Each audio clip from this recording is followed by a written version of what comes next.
Welcome to Ethiopia Today Official. Our breathe is Ethiopia and its unity.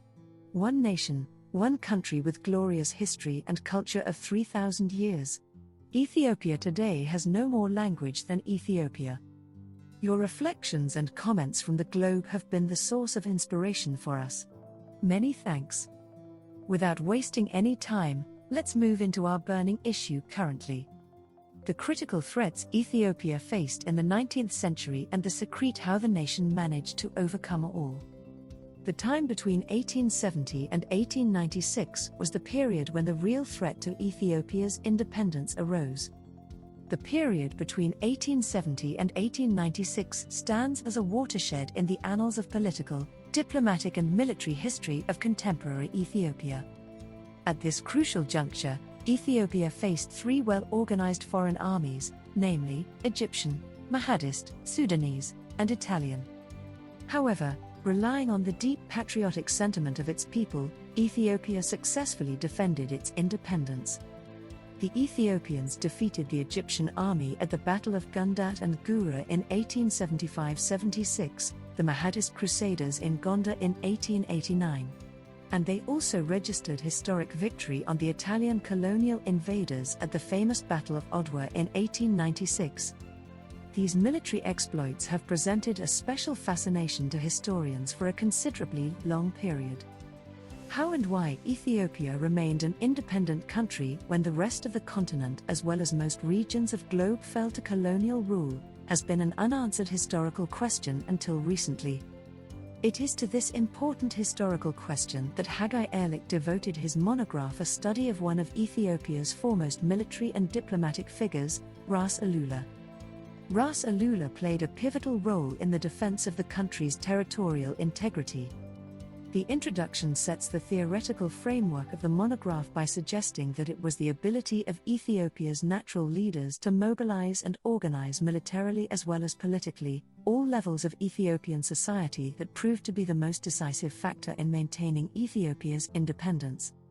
The author elucidates this argument by stating that the socio-political flexibility of the Ethiopian society allowed talented individuals from whatever background to emerge as leaders, which enabled Ethiopia to realize its military and political potentialities almost to the fullest in periods of external threat. Ehrlich proceeded to show how a son of a humble peasant family rose to become one of the most important patriotic heroes in the annals of Ethiopian history during the last 2 decades of the 19th century. Ehrlich traces Ras Alula's early activities as a member of Ras Aregawi's household and later as a doorkeeper and chamberlain for his nephew, Dajazmat Kassa. From these early beginnings, Ras Alula proved his military skills at an early age as an officer of Emperor Yohannes' army during the battle against the Egyptian army under Hicks Pasha in November 1875-76, which ended with the Egyptian defeat at Gundat and Gura as stated above. This consolidated Emperor Yohannes' position by creating a measure of national unity. The military skills that Ras Alula demonstrated proved to be useful and brought him closer to the center of power in Emperor Yohannes' court. Meanwhile, the British government, hoping to halt French expansion in the region, tacitly favored Italian colonialism to occupy the Ethiopian coast. Thus, while Ras Alula was preoccupied on the western coast, the British cabinet secretly agreed to an Italian occupation of Asmara, Eritrea. Italian Rear Admiral Kane entered Massawa on February 3, 1885, less than a year after the Anglo-Egyptian treaty which had pledged for the safe conduct of Ethiopian trade through Massawa. As soon as the Italians felt secure, they began seizing more ports along the coast, which virtually stopped Ethiopian external trade. Ras Alula, who was then governor of Hamadan, warned the Italians that their troop movements constituted a hostile act and an infringement on Ethiopia's territorial integrity. However, the politics of the Berlin Conference on the Partition of Africa gave the Italians much-needed political and moral strength to speed up their rapid consolidation and further fortification of their already established garrison at Sahati and Y in northern Ethiopia. Ras Alula, fully realizing the implications of Italian consolidation, intercepted their troop advance and routed them in January 1887 at the Battle of Dogali. the Italians hurriedly evacuated their fortification at Sahati and Wai and declared a full-scale blockade of all ships bringing supplies to Ethiopia. Faced with the threat of war with Italy, Emperor Yohannes strengthened his northern defenses by transferring the garrison stationed at Galabat on the Sudanese frontier. The Mahdists took full advantage of the border area by launching a full-scale war. Emperor Yohannes gathered his army and personally directed the battle to repel them. But he was mortally shot at Matama during the defeat of the Mahdists. Although Ras Alula fully participated in the war, he believed that the Italian threat rather than the Mahdists posed the greater danger to Ethiopia at that time. The death of Emperor Yohannes at Matama led to a great confusion in northern Ethiopia and robbed Ras Alula of his main source of political power.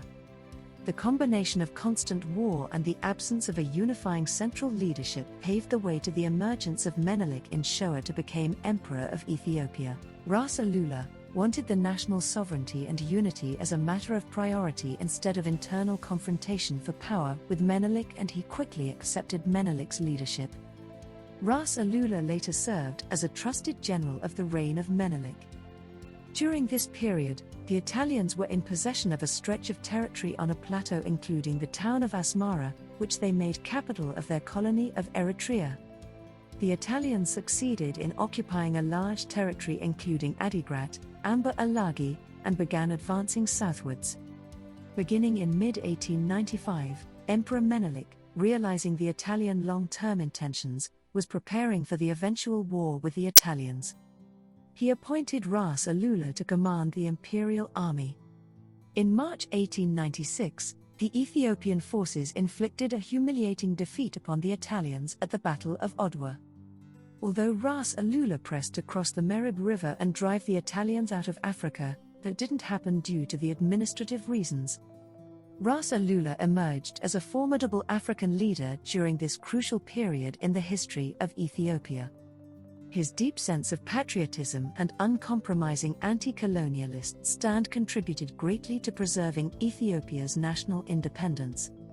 This very important and inspiring research document produced by Faisal Damisi from University of California, Los Angeles. We appreciate his contribution and also Erlich Haggai for his original research devotions. The reason for our presentation of this story is to show our viewers and followers the intensities and pressures fell on the shoulders of the then leaders and their abilities to mobilize and unify the country to confront the enemy as a one nation. Furthermore, there are several similarities between the testing periods of the past and the present and help us to understand the situation deeply and equip ourselves in the best possible way of defending our integrity and sovereignty from any ambitions of the neo-colonialism. Yohannes's love for his country more than his life, Alula's military excellencies, Menelik's ability to mobilize the nation, the agitation and inspiration of Empress Taitu, and patriotism and unity and standing of its people behind its leaders will rock for Ethiopia's integrity and sovereignty. That was the secret of Ethiopia to maintain its national independence in the past. However, the hidden army of Ethiopia from above is always the secret of the secrets of all victories. At present, Ethiopia is being tested and threatened incredibly greater than any time in its history. However, we are quite confident that the intelligence and ability of highly backed government of Abiy is on a better position to register similar victories and bring this great country above from any aggression and geopolitically motivated influence. We have already witnessed this in a number of war fronts that the country currently facing. The old patriotic spirit and unity is here once again, being displayed in an incredible manner signifying unity and togetherness. And above all, surely the sovereign God is on the side of Ethiopia. If God is for Ethiopia, who can be against this nation? Before we close, let us draw your attention once again to Ras Alula. The terrorist junta once fraudulently using the name of this patriotic hero to deceive the people of Ethiopia. They campaigned their war atrocities shamelessly against the neighboring regions of Amhara and Afar under the name of Alula. Particularly, they managed to fool parents of Tigray to snatch their beloved children to put onto the war front. Alula campaign? Really? Total counterfeit. How is it possible to find any similarities between divisive and unifying nature? How can we spot any matching characteristics between self-interest and national interest? It's like comparing David with Saul. Alula had unique patriotic and heroic nature, as we have tried to remind ourselves earlier. Alula's submission to Menelik and letting him to govern the nation was indeed the true patriotism. He had everything in his control and do whatever he liked after the death of another patriotic hero, Emperor Johannes. But for Alula, national unity was his hunger. Maintaining his mother country from any foreign invasion was his priority. TPLF, can you check where your position is now? We have no doubt that you know it well, but used this for covering up your divisive actions. Alula opened fire on foreign invaders, but you inhumanly killed your own citizens and committed confirmed Amnesty International Maikadra genocide. Alula broke the backbone of the colonial powers, but you become the backbone of the neo-colonial powers. Alula wanted to drive out aggressive colonial powers not only from Ethiopia, but from the African soil. Alula's desire and actions were depriving of the invaders any ground in Ethiopia. But the terrorist TPLF are providing the footstool for neo-colonialists. Alula is the pride of not only Ethiopia but Africa too. TPLF, Ethiopians are ashamed of you and your deeds. But still there is hope for you. Simply stopping your evil practices and surrendering yourself to law and order enforcement measures will lift you up and bring life into you. Hope this helps.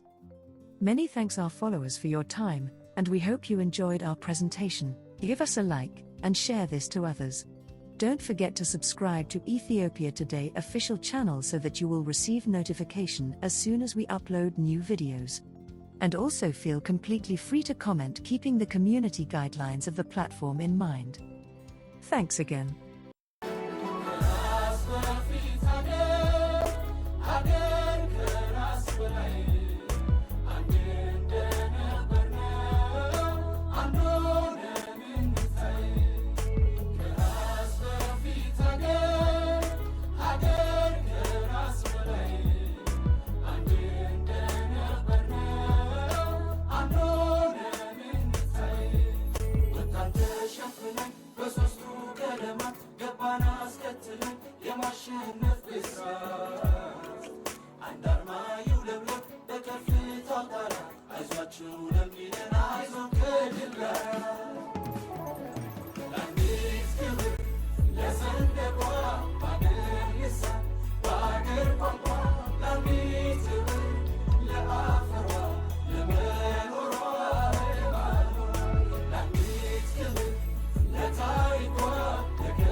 afro, let me sweat, you will laugh.